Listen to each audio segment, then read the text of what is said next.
It's July already. How did that happen? Hey, we're giving you your brand new board game releases for this week, July 1st, 2019.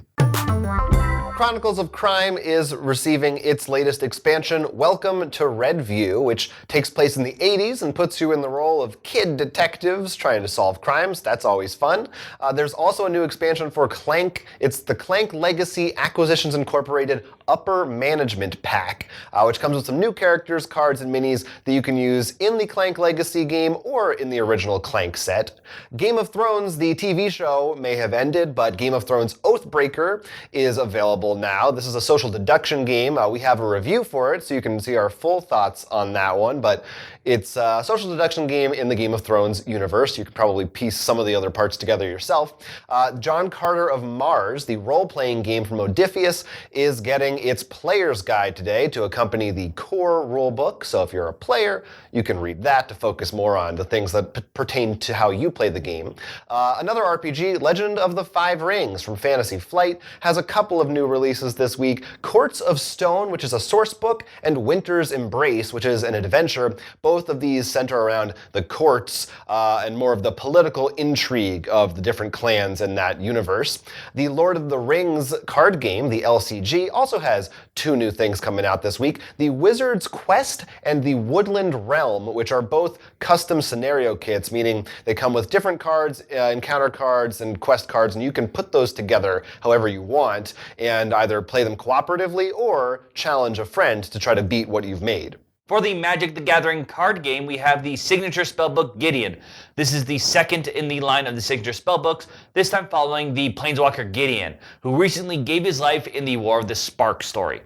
Then we also have another Magic product, but not for the card game, Magic Ravnica Inquisition. This is a social deduction game which takes place in Ravnica in the story that leads up to War of the Spark. For Munchkin, specifically their 40k line, we have a new expansion titled Munchkin Warhammer 40k Faith and Firepower. We've also got a new game from Renegade Studios. This is Proving Grounds.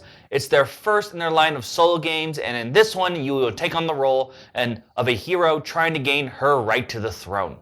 We've also got a lot of Star Wars stuff from Fantasy Flight. We've got Star Wars Legion Down ATST, Bossak, if I'm saying that right, and Saban Ren. Of course, more things to add to your Legion gameplay. We've also got the Star Wars RPG Collapse of the Republic, which is actually taking place during the end of the Clone Wars, including the very infamous Order 66.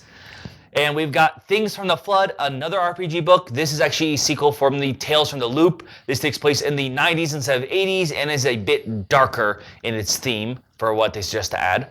And finally, of course, for me, there's the Transformers War of Cybertron Siege 1, the third set to release in the Transformers trading card game. Well, first of all, I can tell you that it's Bosk. That's how you say it. Oh, there we go. he's a cool bounty hunter, lizard-looking dude from Empire. I vaguely know what you're talking about. Yeah, he's one of those characters like Boba Fett who doesn't do anything, but people just like him because he looks cool. Lots of Fantasy Flight little expansions. They went insane this week for some reason. They'll always have something in that field at this point. They usually do. What's going on within the Transformers world? What's exciting about this new one? Well, this is actually caught up with the toy line. So now they're actually probably going to release alongside the toy line in terms of art and story. This is more prequel stuff, if you've seen the toy line before. So like Starscream actually looks like before he becomes his classic jet mode. It's more like the weird spaceship stuff. They moved beyond, are they going to make 3 more Bumblebee cards, or is that? I don't know if I assume he's in it, you know. I haven't seen all the spoilers. But this also includes some Transformers who turn to guns, so when they die, they actually become equipment for you to attach to someone. That's kind of cool. Technically, and this is where Soundwave finally makes his appearance. You know, big fan favorite. There's some good stuff. Also, I think we talked about it a little bit before. Now there will be tournaments at card games, and of course, Gen Con will have its first big tournament, including some promo cards. You can only get through these tournament plays. There's actually one going on now, but we have to record this thing. Otherwise, we'd be there. The Magic thing, of course. Magic, I think the Ravnica Inquisition is interesting because up to the War of the Spark, the whole idea was the Planeswalker Nicol Bolas was sort of trying to put his little own henchmen in the guilds of Ravnica. So it makes perfect sense to have a sort of, social deduction game.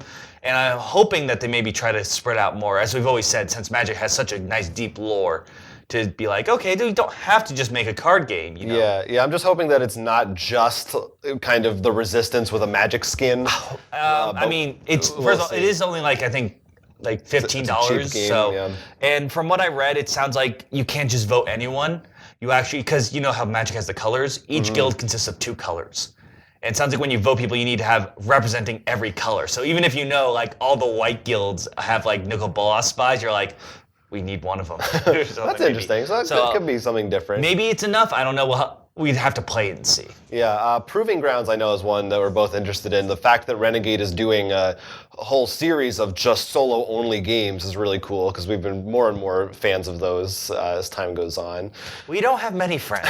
And Chronicles of Crime, the new expansion, which you can also play solo, that's one that you have, so we could dive into that and maybe do a review for it because you know we pretty much liked the last one. I like what they did with the last one where they added those new right, and actions this one you can actually has take. different things too. I think this time you actually play a specific person, and you can have you have energy things and different abilities and stats, and I think there's actually get candy bars to gain energy back and stuff. Why not?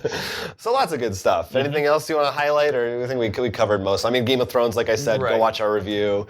But I really liked Oathbreaker for sure. I mean, a lot of fun stuff for me. I do have a box. Oh, I guess on the Transformers thing coming in, they actually have a new mode now of seal play where literally like if we were to play, I give you 2 packs, I take 2, we open it up, that's it. No like thinking about deck building. You just that's what you get. Shuffle it together and go.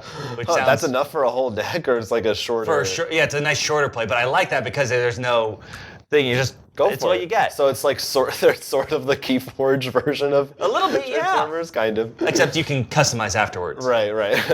And they aren't. You might end up with potentially. Well, I guess it's not something that can be broken because I assume you can't get more than a certain number of copies between the just 2 right, packs. but I mean, there's always luck involved. The same thing with Keyforge. You know, there's some decks that are better. It's a little bit tweaked better, but they have some of the algorithm anyway. Let us know what you're buying out of these. If you're going to any special releases for these things, let us know in the comments down below. Of course, you can also check Facebook, Instagram. Of course, the Roll for Crit pre-release of Roll for Crit characters coming to a card store not near you.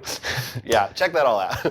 And thanks for watching, everybody. I'm Jonathan. I'm Will. This has been Roll for Crit. Support our Patreon, like this video, and subscribe to our channel so you don't miss a thing. Watch more of our content now to hold back Cthulhu's madness.